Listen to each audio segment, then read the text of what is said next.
En esta sesión vamos a discutir un modelo que se denomina ISLM. Este es un modelo de corte keynesiano, ¿ya? Es decir, asume completa rigidez de los precios y en este contexto, por lo tanto, solo puede aplicarse en la medida que exista altos niveles de desempleo, mientras por esta situación los precios permanecen rígidos. ¿Ya?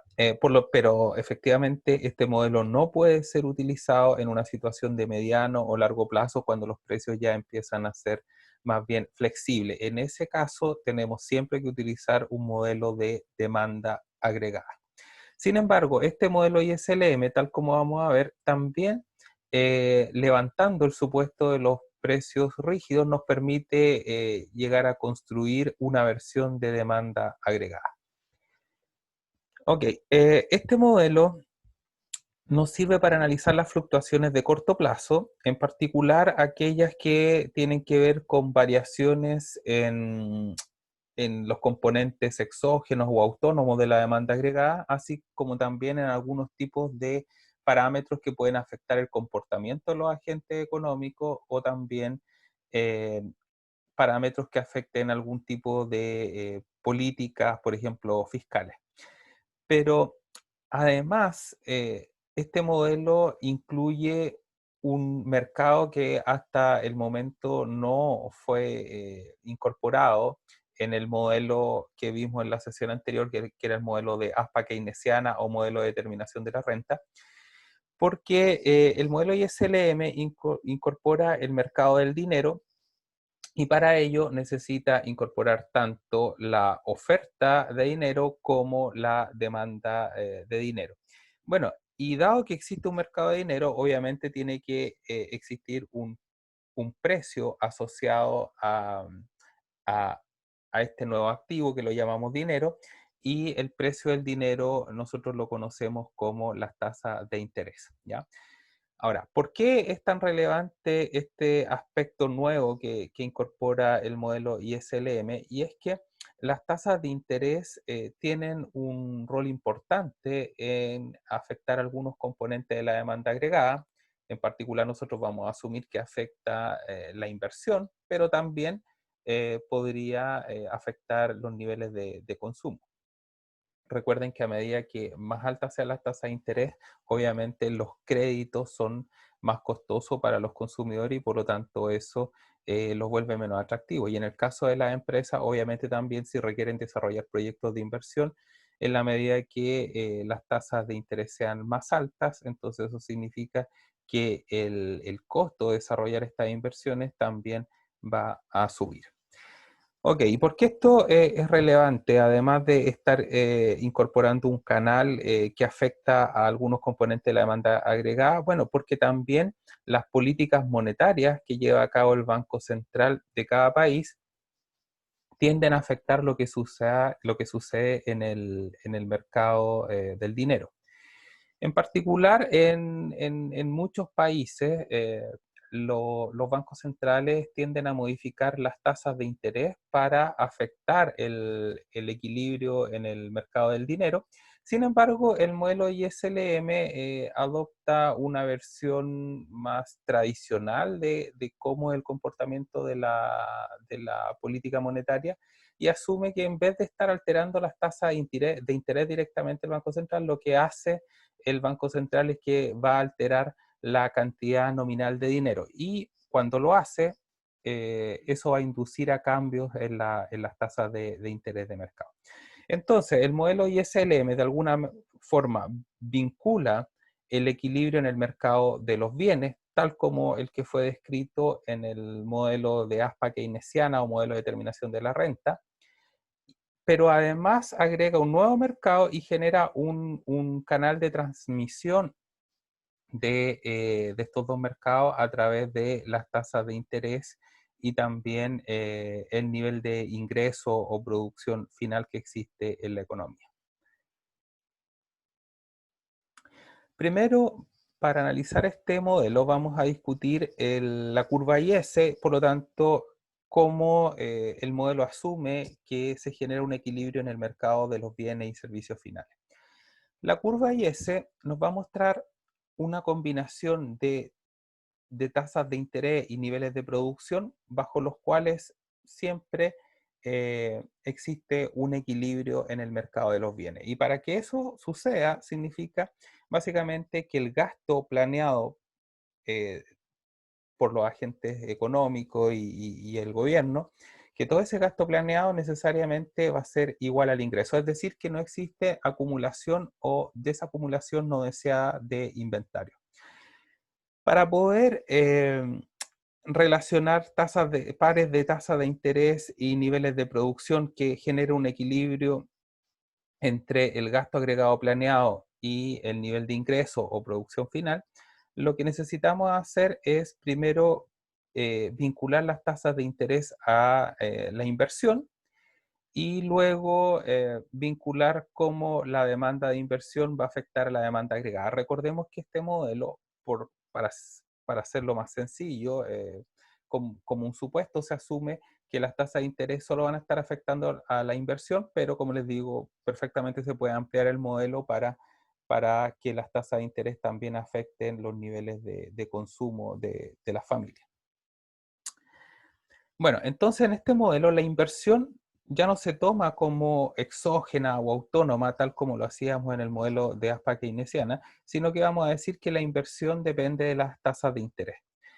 Y como le adelantaba al comienzo, en particular las tasas de interés tienen una relación negativa con la demanda de inversión, porque mientras mayor sea la tasa de interés, significa que los proyectos de inversión son más costosos de financiar y por lo tanto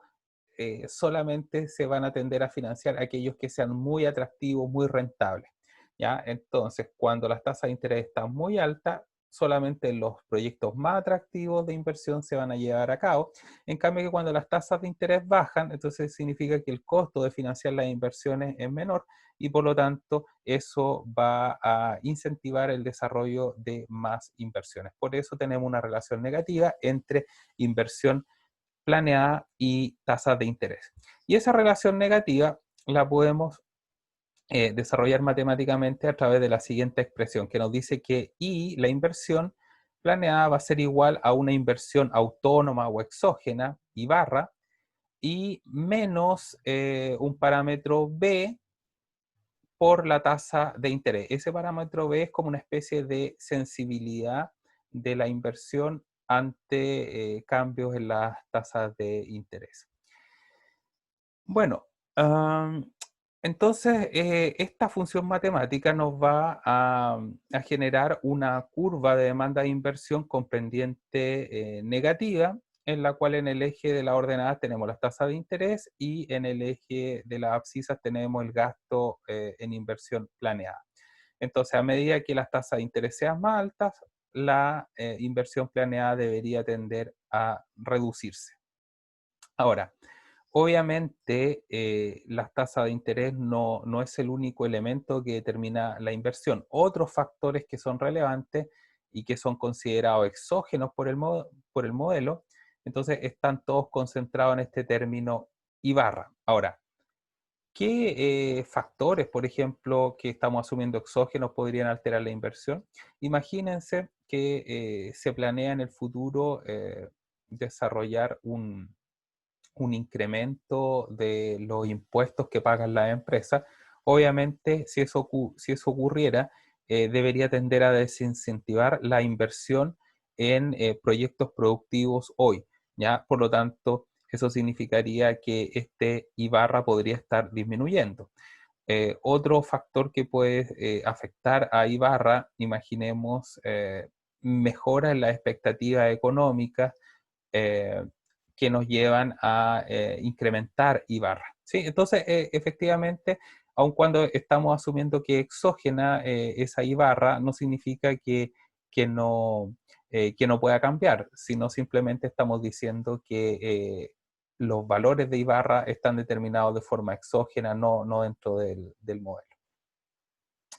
Ahora, si la I barra es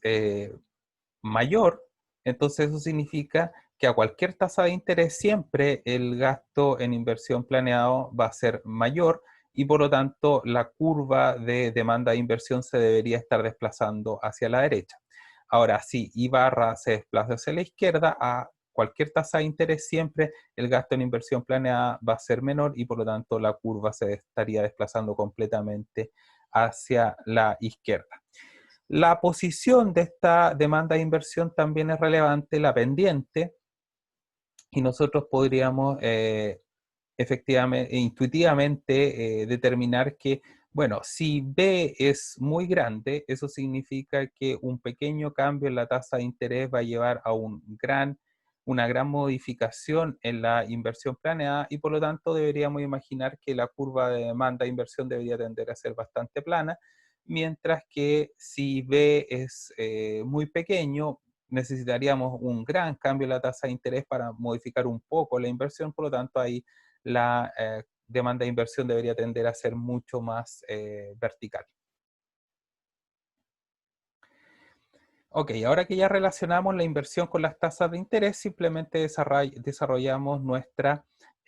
función de demanda agregada planeada y sabemos que la demanda agregada planeada es igual al consumo más la inversión planeada o deseada más el gasto del gobierno más las exportaciones netas que estamos asumiendo este último componente que permanecen constantes o que son exógenos, pero que luego iremos desarrollando más ese componente en nuevos modelos. Bueno, entonces la demanda agregada va a ser igual al consumo, que básicamente es el consumo autónomo, C barra, más la propensión marginal a consumirse, minúscula, por las transferencias autónomas, TR barra,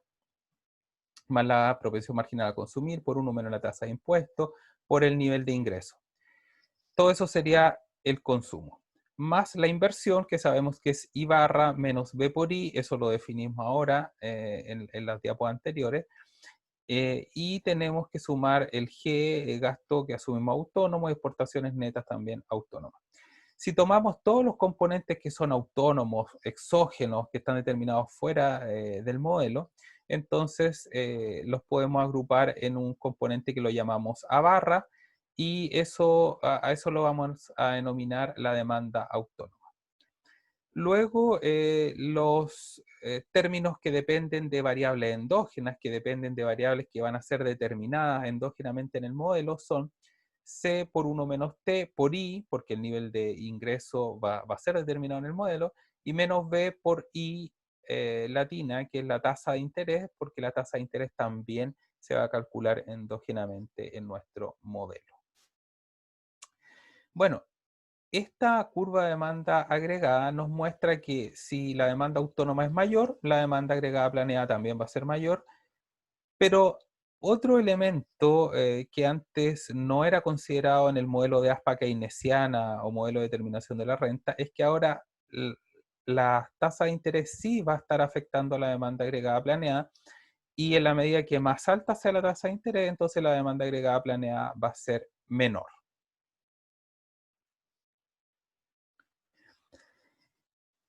Entonces, lo que vamos a hacer ahora con esta curva de demanda agregada planeada es tratar de graficar cuál va a ser el nivel de producción de equilibrio dada esta curva de demanda agregada planeada. Entonces, para eso tenemos un gráfico. En las ordenadas tenemos la demanda agregada, en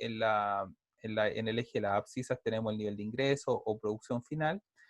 La línea de 45 grados siempre nos muestra una situación en la cual el nivel de ingreso o producción final es exactamente igual a la demanda agregada. Y luego tenemos que graficar nuestra curva de demanda agregada planeada. Sabemos que es igual a barra más C por 1 menos T por I menos B por I,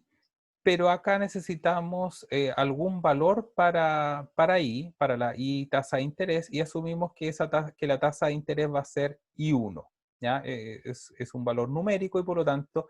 eso significa que acá en el punto donde se corta la demanda agregada planeada en el eje de la ordenada, es decir, la demanda agregada planeada que existiría incluso aunque el nivel de ingreso fuera cero, es A barra menos B por I1. Y luego tenemos que la pendiente de esta curva roja de demanda agregada planeada es igual a C por 1 menos T. Y como sabemos, C es un parámetro que varía entre 0 y 1. 1 menos T también es un parámetro que varía entre 0 y 1. Y por lo tanto, este término C por 1 menos T es un parámetro que varía entre 0 y 1. Y por eso la línea roja tiene menos pendiente que la línea de 45 grados que muestra el equilibrio entre demanda agregada y nivel de ingreso. Ok, entonces el equilibrio ya sabemos que a partir del modelo de ASPA keynesiana, modelo de determinación de la renta, nosotros estudiamos ya este tipo de gráficos, un poco más sencillo, pero lo estudiamos, y sabíamos que a cualquier nivel de producción distinto a I1 se va a generar una distorsión entre demanda agregada planeada y nivel de producción. Por ejemplo, a este nivel de ingreso, la demanda agregada es mayor que la demanda agregada planeada es mayor que el nivel de ingreso y por lo tanto se debería incentivar la producción hasta alcanzar el equilibrio en el punto E1.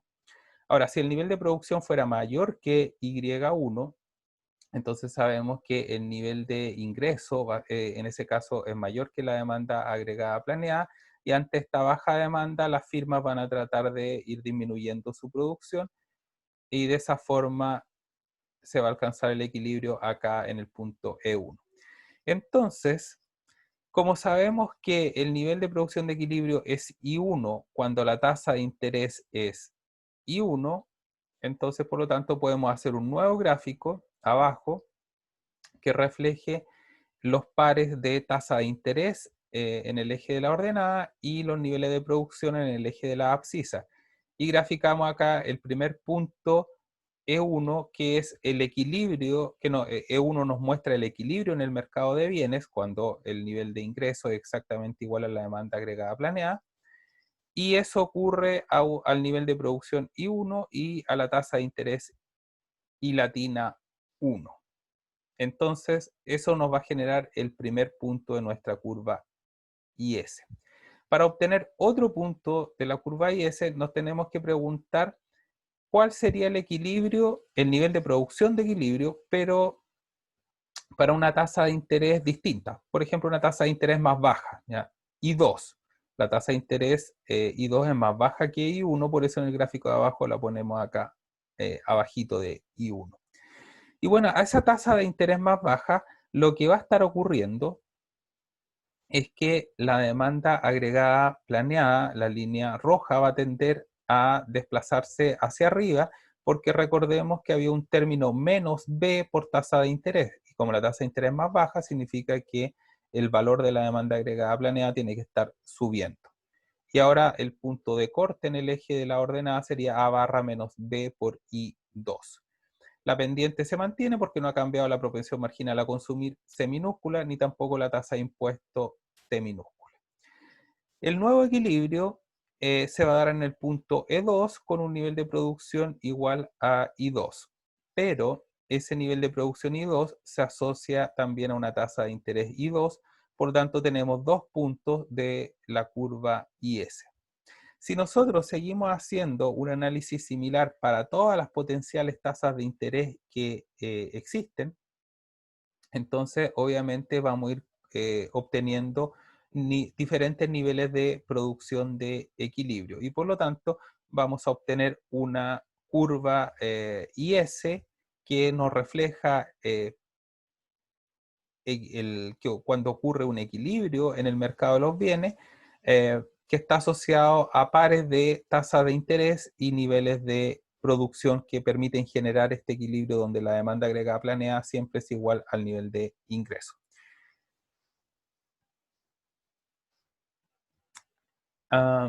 Ahora, la demanda agregada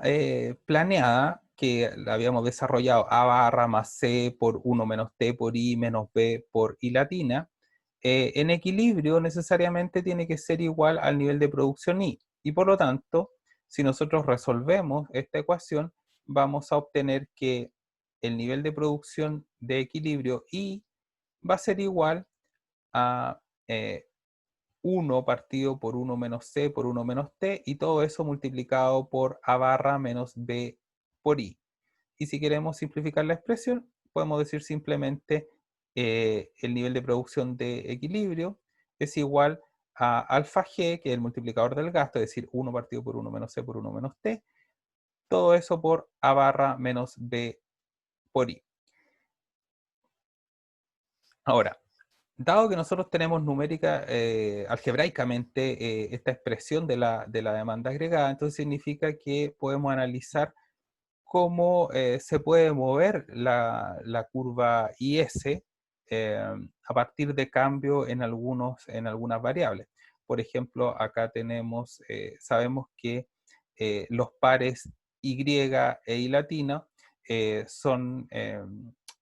aquellos que nos van a estar entregando el equilibrio, pero obviamente si el parámetro B, el parámetro A barra y todos los elementos que lo conforman, o el parámetro alfa G y también todos los parámetros que lo conforman, se alteran, entonces obviamente se va a estar modificando la curva IS. Por ejemplo, podemos analizar que la pendiente de la curva IS se va a alterar en la medida que la demanda por inversión o inversión planeada eh, es, tiene una sensibilidad mayor o menor, obviamente va a estar afectando la pendiente. También la pendiente va a estar siendo afectada por el multiplicador AG. ¿Por qué podemos saber eso? Porque noten que si nosotros despejamos acá y latina, la tasa de interés con respecto a todo el resto, nos vamos a dar cuenta eh, que efectivamente este parámetro alfa G pasa dividiendo, eh, quedaría menos A barra y después todo eso dividido por menos 1 partido por B. Por lo tanto, después, viendo la pendiente de esa curva de I, tasa de interés a DI producción, nos encontraríamos con que los parámetros B y alfa G son aquellos que están determinando la pendiente de la curva. Entonces, por eso, qué tan sensible sea la tasa qué tan sensible sea la inversión a la tasa de interés y cuál sea el valor del multiplicador del gasto, nos va a estar generando entonces una modificación en la pendiente de la curva IS. Para hacer un análisis intuitivo, imaginemos que la inversión es muy sensible a la tasa de interés. Entonces eso significa que un pequeño cambio en la tasa de interés va a generar un gran cambio en la inversión, y eso obviamente va a estimular también un cambio relevante en la demanda agregada y en el nivel de producción de equilibrio. Y por lo tanto, la pendiente de la curva IS va a tender a ser muy plana porque, como dijimos, un pequeño cambio en la tasa de interés va a generar un gran cambio en el nivel de eh, producción de equilibrio. Ahora, si la demanda por inversión es poco sensible a la tasa de interés, es decir, B es muy cercano a cero, entonces la curva IS va a tender a ser bastante empinada. Y como les decía, el alfa G también va a estar afectando la pendiente. Para poder analizar cómo un cambio en los elementos que conforman alfa G pueden afectar la pendiente, vamos a realizar un análisis gráfico donde imaginemos que tenemos primero una situación de equilibrio con la demanda agregada, que es la línea negra original, a una tasa de interés I1. El nivel de producción de equilibrio es también I1, y por lo tanto tenemos el primer punto de nuestra curva IS. Luego, imaginemos que para construir el otro punto de la misma curva IS, imaginemos que la tasa de interés es más baja, I2, y por eso la curva de la línea negra continua saltaría hasta la línea roja continua, y el nivel de producción de equilibrio sería Y2 asociado a la tasa de interés I2, y por lo tanto podemos construir nuestra primera curva IS. Pero ahora nos vamos a preguntar, ¿qué pasa cuando se modifica uno de los elementos del multiplicador del gasto? Por ejemplo, la propensión marginal a consumir. Entonces, si eso es cierto, eh, la línea negra original ya no puede tener la misma pendiente porque al elevarse la propensión marginal a consumir, entonces se está modificando la pendiente de la curva. eh, en este caso estaría creciendo la pendiente de la demanda agregada planeada y por lo tanto a la misma tasa de interés I1, el nivel de producción de equilibrio ahora sería I1 prima. Por lo tanto, a la tasa en el gráfico de abajo, a la tasa de interés I1, vamos a tener un nivel de equilibrio Y1 prima. Lo mismo aplica para la línea roja, y se aumenta entonces la propensión marginal a consumir, la pendiente sube a la nueva línea roja punteada y el equilibrio se va a alcanzar en el nivel de producción Y'2, que está asociado a una tasa de interés más baja, I2. Y por lo tanto, ahora tenemos dos puntos para construir nuestra curva IS, que tal como vemos, cambió la pendiente eh, desde IS a IS', siendo esta última un poco más plana que la primera. Como tarea, ustedes podrían tratar de desarrollar en términos gráficos cómo se estaría moviendo la curva IS si cambiara otro parámetro, como por ejemplo la tasa de impuesto T minúscula. Ok.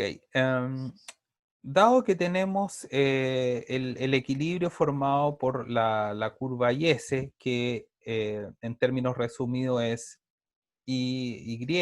igual al multiplicador del gasto alfa G por A barra menos B por la tasa de interés. Entonces, despejando la tasa de interés, nos va a quedar una expresión que nos permite observar cómo efectivamente cambios en B o en alfa G podrían estar modificando la pendiente o también podrían estar alterando el parámetro de posición de la curva IS.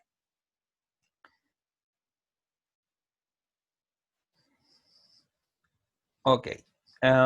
Lo que vamos a hacer ahora es preguntarnos qué pasa con la curva IS cuando existe un aumento en el gasto autónomo.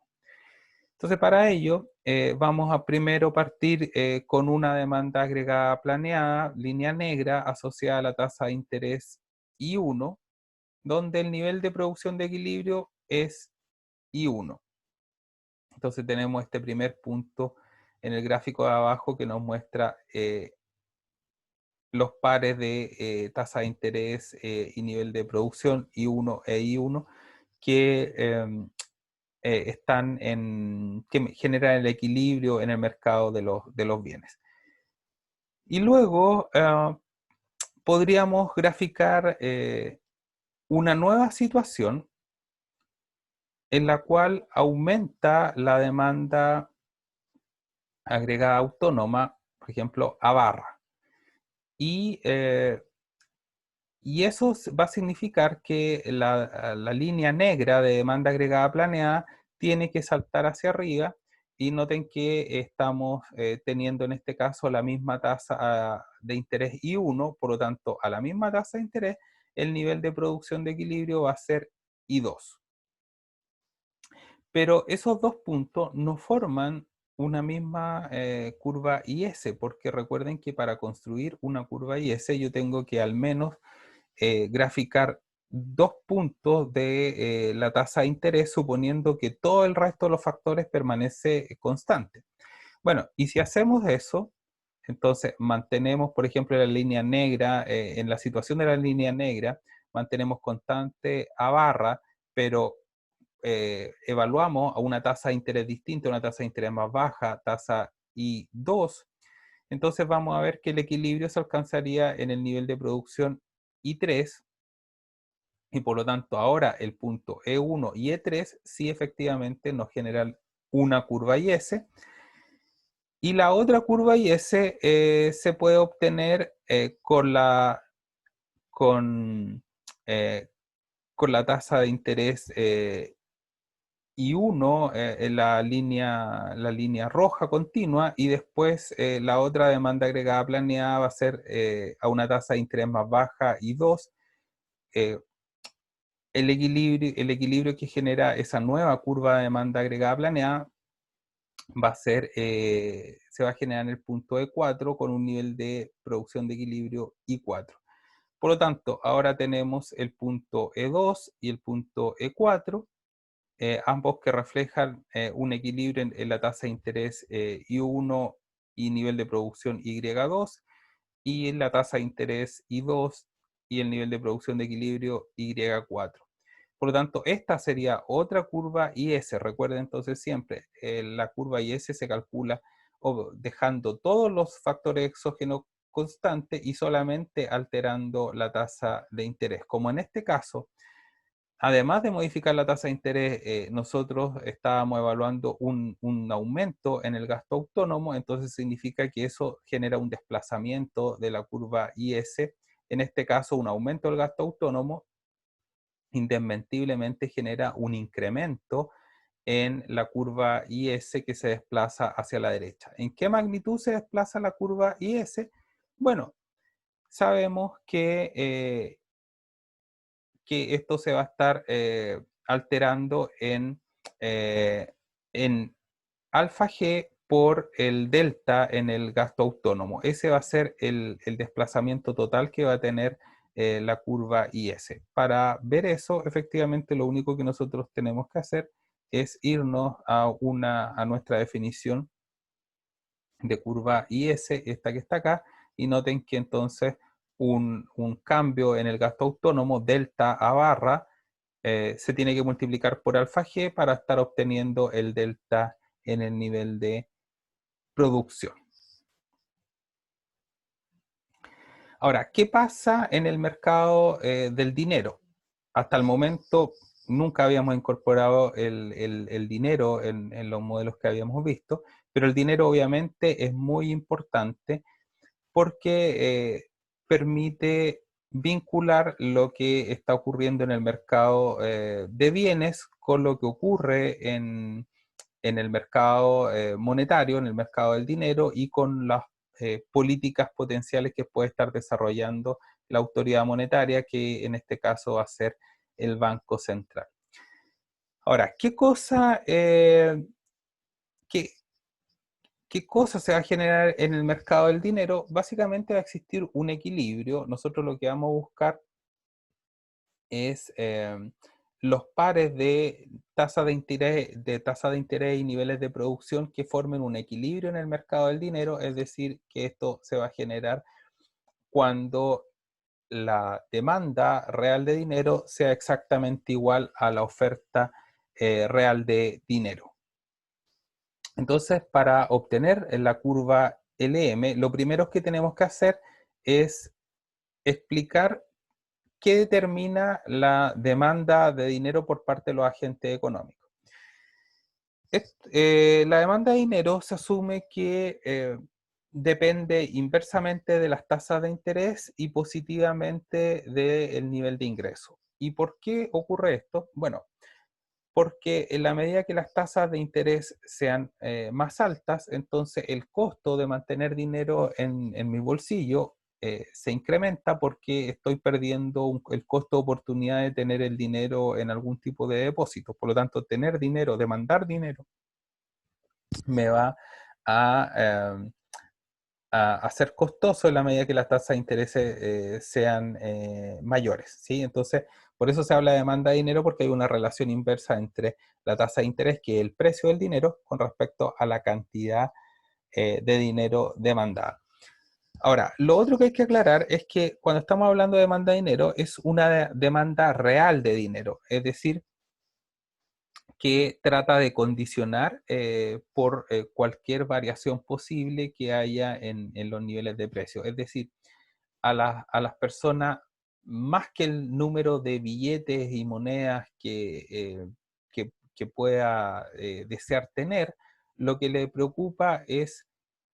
cuántos bienes va a poder adquirir con esos billetes y monedas. Por eso se habla que es una demanda real de dinero. Es decir, si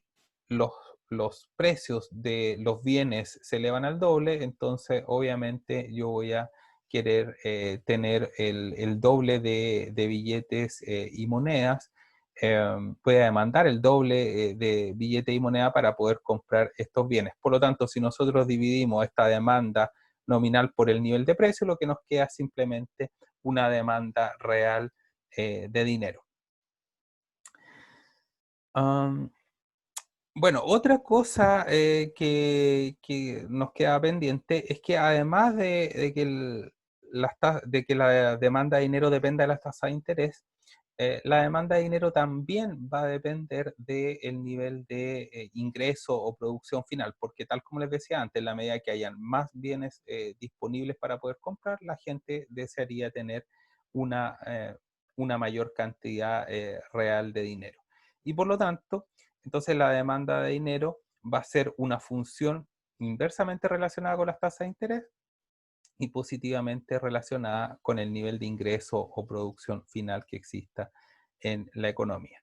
Ahora, todas las tasas, todos los pares de tasa de interés y niveles de ingreso o producción final que permitan que se genere un equilibrio tanto entre la demanda como la oferta real de dinero, entonces eso van a ser los pares que nos ayuden a construir y que definan la curva LM. Entonces, la curva de demanda de dinero nosotros la vamos a definir como L mayúscula, demanda real de dinero, que va a ser igual a K por I, K positivo, hay una relación positiva entre el nivel de ingreso y ah, un valor positivo de K implica que un mayor nivel de ingreso va a generar una mayor demanda por dinero y va a estar relacionada negativamente con las tasas de interés porque vamos a estar suponiendo que en la medida que el costo de tener dinero, el precio del dinero, la tasa de interés sea más alto, entonces la gente va a tener un desincentivo para almacenar dinero, por lo tanto en este caso estaría disminuyendo la cantidad demandada de dinero. ¿Por qué en el caso de un cambio en la tasa de interés hablamos de un cambio en la cantidad demandada de dinero? Porque estamos asumiendo que otros factores permanecen constantes y una modificación en el precio, en este caso del dinero, va a alterar la cantidad demandada. En cambio, que cuando se modifica ahí, estamos hablando más bien no de un cambio en la cantidad demandada, sino que un cambio en la demanda de dinero, porque una modificación en I nos va a alterar eh, nos va a alterar todas las cantidades demandadas de dinero para cualquier tasa de interés que nos estemos dando. Ok, entonces, dado que la demanda de dinero la definimos de esta forma, podemos graficarla. En el eje de las ordenadas tenemos tasa de interés, en el eje de las abscisas tenemos la demanda real de dinero, y por lo tanto, nuestra formulación nos lleva a una línea de una curva de demanda con pendiente negativa. Obviamente, si estamos relacionando demanda de dinero con respecto a tasa de interés, necesitamos un valor dado del nivel de ingreso para poder determinar nuestra curva. Estamos asumiendo que K y B son parámetros dados, pero I necesitamos también fijarlo para obtener la cantidad de demanda de dinero a cualquier tasa de interés posible. Por eso entonces tenemos la curva de demanda de dinero L1. Ahora, cualquier cambio en el ingreso va a modificar la curva de demanda, la va a desplazar, y si hay un incremento en el nivel de ingreso, entonces se va a generar un aumento en la demanda por dinero y la cantidad demandada de dinero se va a incrementar respecto a la curva previa para cualquier tasa de interés que también nos estemos dando y que la estemos comparando en relación con la primera curva. Por lo tanto, de esta forma hemos demostrado entonces la forma que va a tener la curva de demanda de dinero y cuáles son los parámetros que están determinando su posición. Ahora, noten acá que si aumenta acá, también va a existir un desplazamiento hacia la derecha de la curva de demanda por dinero, mientras que si hay un cambio eh, en el parámetro A, noten que acá se me quedó B, en realidad es el parámetro H, ¿ya? Noten, ojo acá. Un cambio en el parámetro H, entonces va a estar cambiando más bien la pendiente de la demanda de dinero, pero en este caso no la posición. Ahora, si nosotros tenemos una demanda de dinero, el equilibrio en el mercado del dinero se tiene que alcanzar cuando estemos definiendo cuál es también la oferta real de dinero. Ahora, ¿cómo se define la oferta real de dinero? Va a ser igual a la oferta nominal de dinero, es decir, la cantidad de billetes y monedas que estén circulando en la economía, eh, y todo eso partido por el nivel de precio, ¿ya? Entonces vamos a asumir que M, la cantidad de dinero, la cantidad nominal de dinero, es exógena y está determinada por el Banco Central, mientras que los niveles de precio lo estamos asumiendo exógenos y fijos, porque este es un modelo pensado para que responda a preguntas en el corto plazo. Recuerda, un modelo keynesiano. Entonces, bueno, si nosotros al gráfico donde teníamos la demanda de dinero L1 y la demanda de dinero L2 asociada al nivel de producción I1 y nivel de producción I2, entonces si a esas curvas de demanda de dinero le asociamos la oferta real de dinero y nos preguntamos a qué tasa de interés se genera el equilibrio, por ejemplo, cuando la demanda de dinero es L1 asociada al nivel de ingreso I1, podemos entonces obtener nuestro primer punto de equilibrio en el mercado del dinero, que sería el punto E1, y en este otro gráfico donde relacionamos tasa de interés y niveles de ingreso o producción final, podemos nuevamente nombrar ese punto E1 como eh, aquel nivel de producción I1 que permite alcanzar un equilibrio en el mercado del dinero a la tasa I1. ¿Por qué la tasa I1 es una tasa que genera el equilibrio? Porque noten que solo a esa tasa de interés la demanda real de dinero es exactamente igual a la oferta, a la oferta real de dinero. Si la tasa de interés fuera un poco más alta que I1, por ejemplo, por acá, habría un exceso de oferta de dinero, y si estuviera una tasa de interés más baja, habría un exceso de demanda por dinero. Por lo tanto, y la tasa de interés I1 es aquella que nos genera el equilibrio. Ahora, ¿qué pasa si es que el nivel de producción fuera distinto, fuera más alto? Entonces la curva de demanda ya no sería L1, sino que sería L2, y a la tasa de interés I1 habría un exceso de demanda por dinero. Por lo tanto, la única forma de alcanzar nuevamente el equilibrio es que la tasa de interés suba, y la nueva tasa de interés de equilibrio va a ser I2, porque a la tasa I2 la demanda de dinero L2 va a ser exactamente igual a la oferta real de dinero. Y por lo tanto, graficamos esos nuevos pares tasa de interés I2 con respecto al nivel de producción I2, y con esos dos puntos ya podemos graficar nuestra curva LM. Para obtener los otros puntos, lo único que tenemos que hacer es evaluar otros niveles de producción que nos van a generar otra curva de demanda de dinero, y podemos obtener entonces la tasa de interés que equilibra esa nueva demanda real de dinero con la oferta real de dinero que asumimos que no ha cambiado. Y de esa forma podríamos construir todos los puntos de la curva LM. Entonces, ¿qué es lo que hace la curva LM? muestra todas las combinaciones de tasa de interés y niveles de ingreso, tales que la demanda real de dinero es exactamente igual a la oferta real de dinero y por lo tanto nos muestra un equilibrio en el mercado del dinero. La curva LM, nosotros vamos a estar observando que tiene una pendiente positiva, porque cuando se incrementa el nivel de ingreso,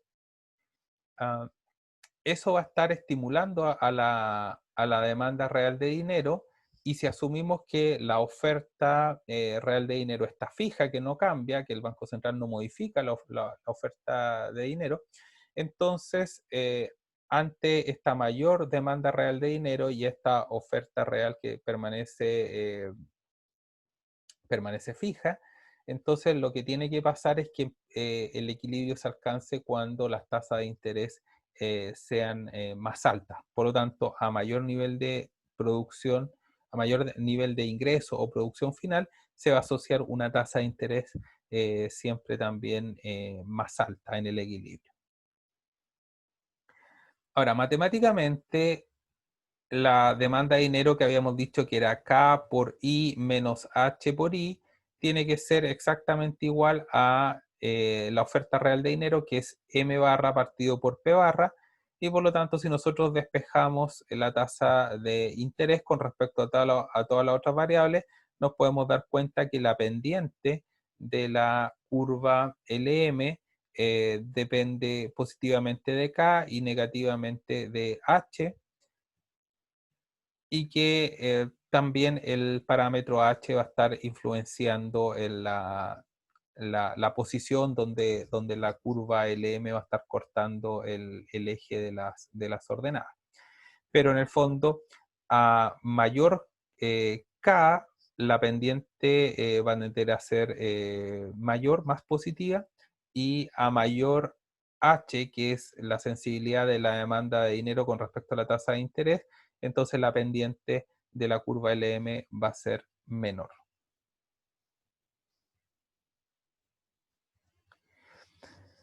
Ahora, ¿qué pasa cuando nosotros modificamos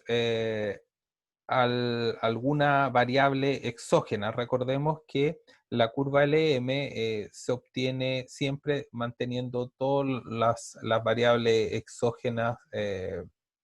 constantes, sin alterarlas, pero preguntándonos cómo un cambio en una de nuestras variables, que es nivel de producción, va a alterar la tasa de interés de equilibrio. Pero en este caso, si nosotros modificamos algún parámetro exógeno, se va a alterar la posición o la pendiente, dependiendo de qué parámetro estemos cambiando, de la curva LM. Por ejemplo, podríamos cambiar el parámetro K, podríamos cambiar el parámetro H. Recuerden aquí, H también se me quedó pegado en la diapo, es H este que va con menos.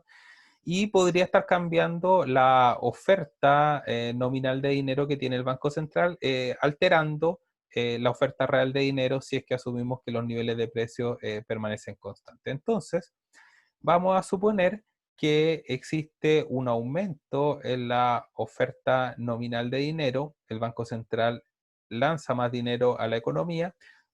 y si es que los precios están rígidos, entonces eso va a aumentar la oferta real de dinero desde M barra partido por P barra a M barra prima partido por P barra, se desplaza hacia la derecha. Este incremento en la oferta nominal y real de dinero. Y por lo tanto, si el nivel de producción fuera I1, ante esta situación, la tasa de interés de equilibrio ya no puede ser I1, sino que sería la tasa de interés I2. Por lo tanto, eh, tenemos un punto asociado a una curva IS, y este otro punto va a ser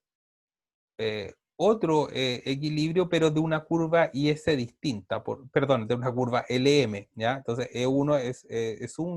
es un punto de la curva, de una curva LM, y E2 va a ser otro punto de equilibrio de otra curva LM, porque recordemos que la curva LM asume que para estar en la misma curva LM, todos los parámetros tienen que permanecer constantes y en este caso estamos alterando la oferta nominal de dinero que incrementó también la oferta real de dinero. Entonces, para poder obtener las curvas a las cuales pertenecen ese punto E1 y E2, necesitamos evaluar un nivel de producción más alto, I2, ¿sí? Y por lo tanto la curva de demanda de dinero se desplaza hacia arriba y las nuevas tasas de interés de equilibrio serían I4 si es que estamos considerando la oferta real de dinero inicial que se asocia a la curva LM original, o la tasa de interés de equilibrio sería I3 si es que estamos considerando después del shock de que el Banco Central incrementó la cantidad de dinero y que se asocia a un nivel de producción I2. Por lo tanto, acá tenemos este nuevo punto E4 que se asocia a la nueva curva LM, porque noten que el punto E2 y E4 están asociados cuando se modificó la oferta real de dinero, mientras que E1 y E3 se asocian a la oferta real de dinero original. Entonces, efectivamente, cada vez que el Banco Central incremente la cantidad de dinero que circula en la economía, entonces se va a generar un desplazamiento de la curva LM hacia la derecha y por el contrario, eh, pueden ustedes ejercitarlo como tarea, que si es que el Banco Central está reduciendo la cantidad de dinero en la economía a través de una reducción en M barra, entonces la curva LM se estaría desplazando hacia la izquierda. Bueno, si tenemos una curva IS y una curva LM que nos muestran, ya sabemos, los pares de tasa de interés y niveles de producción que generan el equilibrio en el mercado de bienes, para el caso de la curva IS, o los pares de tasa de interés y niveles de producción que generan un equilibrio en el mercado del dinero. Entonces, al combinar ambas curvas, observamos que solamente existe un par de tasa de interés y nivel de producción que genera un equilibrio simultáneo tanto en el mercado de bienes como en el mercado del dinero. Y por lo tanto, ese va a ser nuestra situación de equilibrio en el modelo ISLM. Por lo tanto, en este modelo la tasa de interés de equilibrio va a ser I0 y el nivel de ingreso o producción final de equilibrio va a ser Y0. Y como ya discutimos previamente, si es que algún parámetro exógeno cambia, en el caso del equilibrio del mercado del dinero, por ejemplo, un aumento del gasto público, un aumento de la inversión, eso del gasto de inversión autónoma o exógena, entonces eso debería estar induciendo a un cambio también en la curva IS se desplazaría hacia la derecha, generando un nuevo equilibrio con un nivel de producción más alto y también una tasa de interés de equilibrio más alta.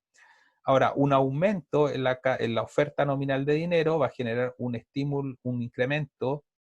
en la oferta real de dinero y por lo tanto la curva LM se desplazaría hacia la derecha y en este caso alcanzaríamos un nivel de producción de equilibrio más alto y una tasa de interés más baja. Por lo tanto, cualquier parámetro de los que hayamos discutido que genera el equilibrio en el mercado de los bienes o en el mercado del dinero, puede ser modificado cualquier parámetro exógeno y nos va a estar alterando nuestra situación de equilibrio. Ahora recordemos que este equilibrio se alcanza bajo el supuesto de que los niveles de precios permanecen constantes y por lo tanto eso significa que políticas fiscales que incrementen la curva IS o políticas monetarias que estimulen la curva LM hacia la derecha van a permitir llegar a niveles de producción más altos porque estamos asumiendo que hay un alto nivel de desempleo bajo este supuesto de precio rígido. pero este modelo no permite evaluar qué pasaría si es que los niveles de precio están siendo flexibles. Por lo tanto, ojo que solo en situaciones de corto plazo los resultados de este modelo serían válidos. Perfectamente, si es que I0 está en el nivel asociado al potencial, entonces incremento de la IS y la LM, lo único que se traduciría sería en un sobrecalentamiento de la economía, lo cual llevaría a un incremento en los niveles de precios, pero este modelo no lo permite modelar y por lo tanto no nos sirve para situaciones de mediano o largo plazo. Sin embargo, este modelo sí se puede adaptar para, a través de él, construir una curva de demanda agregada bastante completa y que combinada con una curva de oferta agregada sí nos permitiría responder ese tipo de preguntas de qué pasaría si es que políticas fiscales o monetarias tratan de estimular la economía cuando los precios ya dejan de ser constantes y rígido y se permite que sean flexibles.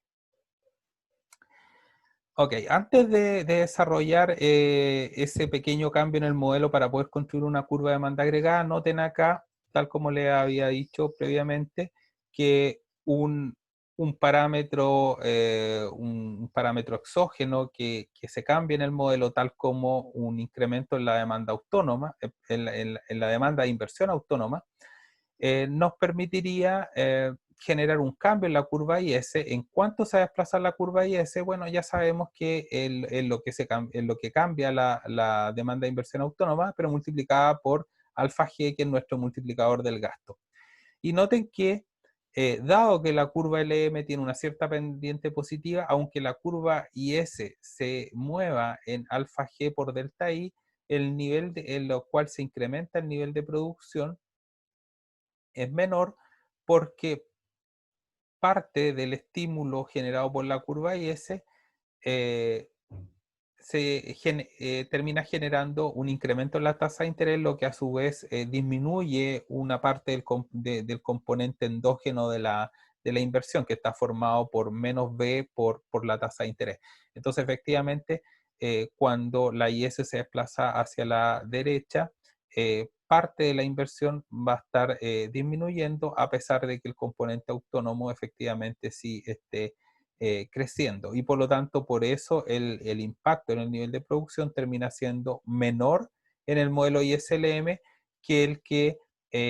nosotros asumíamos que existiría en el modelo que vimos en la clase anterior, que es el modelo de ASPA keynesiana o modelo de determinación de la renta. La pendiente positiva de la LM es la que está explicando ese menor impacto sobre el nivel de producción de equilibrio.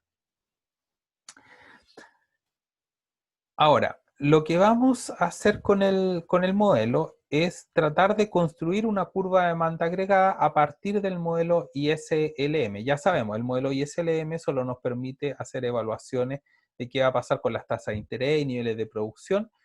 suponiendo que los niveles de precio permanecen rígidos, es decir, estamos en una situación de alto desempleo, en un mundo más bien keynesiano. Pero si los precios no están rígidos, significa que efectivamente podrían moverse.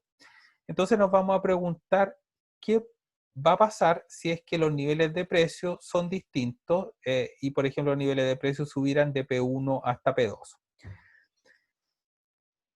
En la única parte donde aparecen los niveles de precio en el modelo ISLM es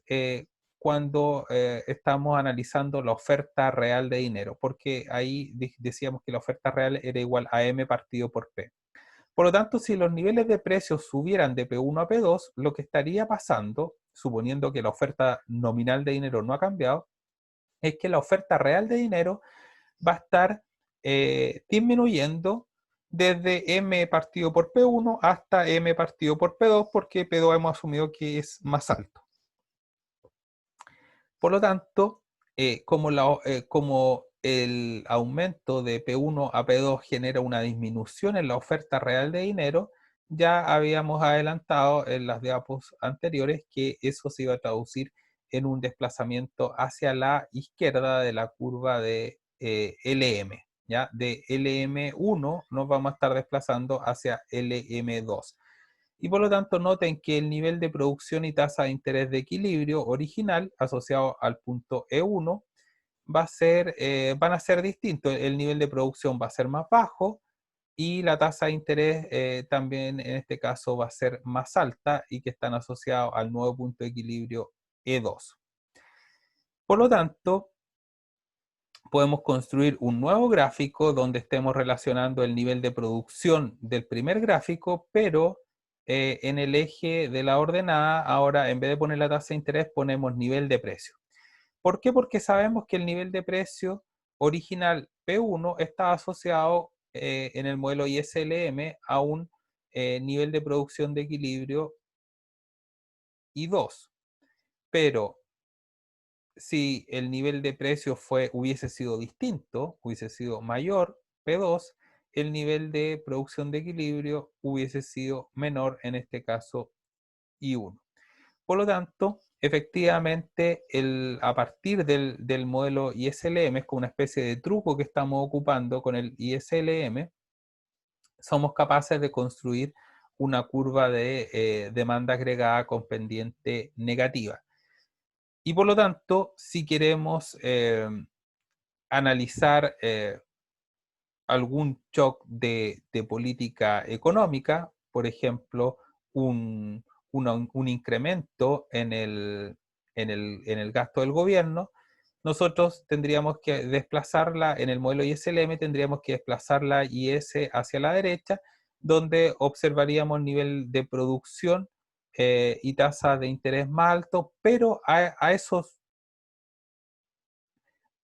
dos niveles de precios que hemos modelado en este gráfico,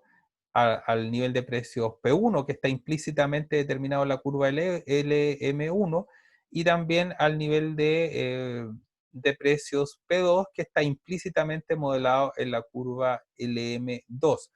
Por lo tanto, uh, lo que podríamos en el fondo expresar en términos gráficos es que al mismo nivel de precio P1, el nivel de producción sería más grande si es que se hubiese generado un incremento en el gasto del gobierno, y al nivel de precios fijo P2 también el nivel de producción hubiese sido más alto. Por lo tanto, podríamos generar una nueva curva de demanda agregada que estaría generando un desplazamiento hacia la derecha provocado eh, por ese potencial incremento en el gasto del gobierno. Por lo tanto, como vemos, existe una relación entre este modelo con la curva de demanda agregada. Pero noten que la curva de demanda agregada no nos sirve sola cuando los precios no son rígidos, y por lo tanto, si es que no estuviéramos en un mundo con precios rígidos, necesitaríamos la curva de oferta agregada para efectivamente evaluar cómo eh, la curva de oferta agregada nos permite llegar a un nuevo precio de equilibrio. ¿Sí?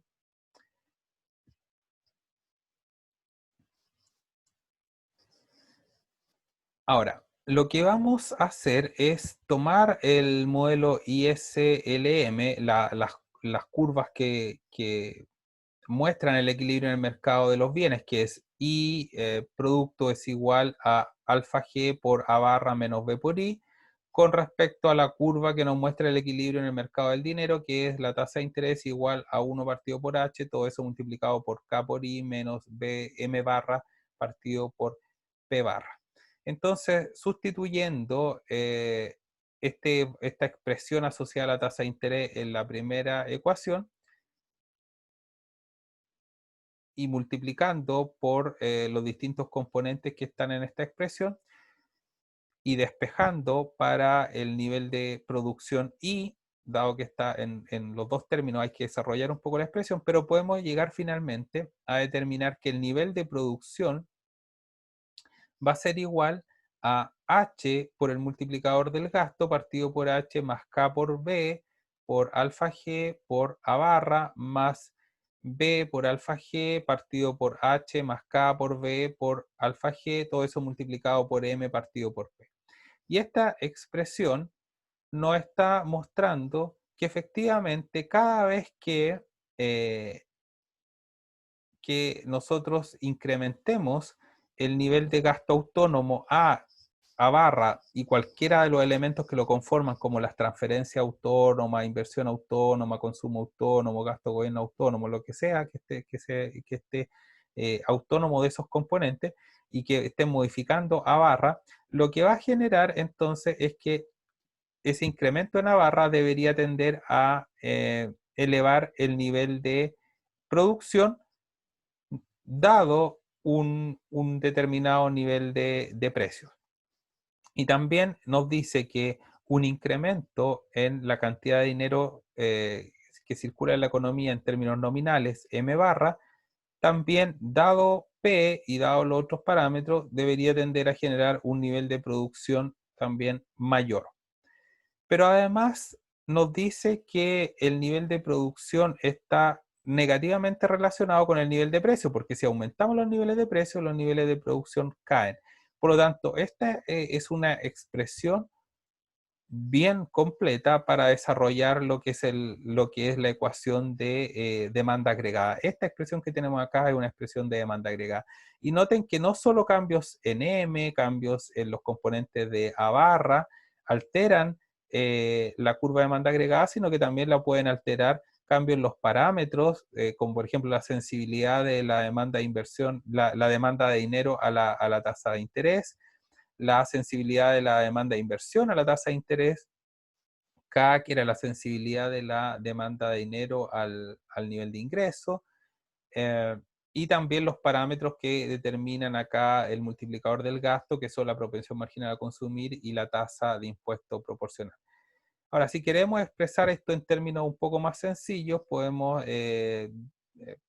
generar un parámetro gamma, ya que sea esta expresión, la he definido como esta expresión, y por lo tanto en ese caso nos va a quedar que gamma por A barra más gamma por B partido por H por M partido por P va a ser nuestra expresión para la demanda agregada, ¿sí? Donde el término gamma por B partido por H es exactamente igual a este término que está acá. Bueno, entonces así fuimos capaces de construir nuestra curva de demanda agregada que está muy bastante desarrollada. Cualquier cambio en alguno de los parámetros del modelo nos va a indicar cómo se debería estar moviendo la demanda agregada. Ya sabemos, si está cambiando P, nos estamos moviendo sobre un mismo punto de la demanda agregada que tiene pendiente negativa, y si es que está cambiando algún parámetro o variable exógena que no sea P, entonces lo que vamos a estar observando es un desplazamiento de la curva de demanda agregada que puede ser positivo o negativo dependiendo del parámetro que se esté alterando. Entonces, en términos sencillos, vemos que la demanda agregada depende positivamente del gasto autónomo, cambios en el gasto autónomo van a alterar la curva de demanda agregada y también depende del stock real de dinero. ¿Ya? En la medida que si suponemos que los precios estuvieran rígidos, entonces el nivel de producción en el equilibrio va a ser mayor en la medida que el gasto autónomo sea más alto y el nivel de ingreso o producción final de equilibrio va a ser más alto en la medida que el stock real de dinero también sea más alto. Pero eso solo si los niveles de precios están rígidos. Si estuvieran flexibles, necesitamos la curva de oferta agregada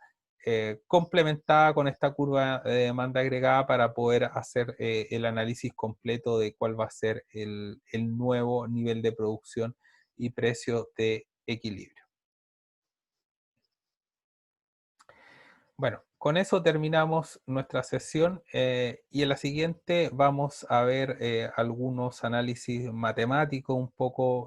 más desarrollados de este modelo.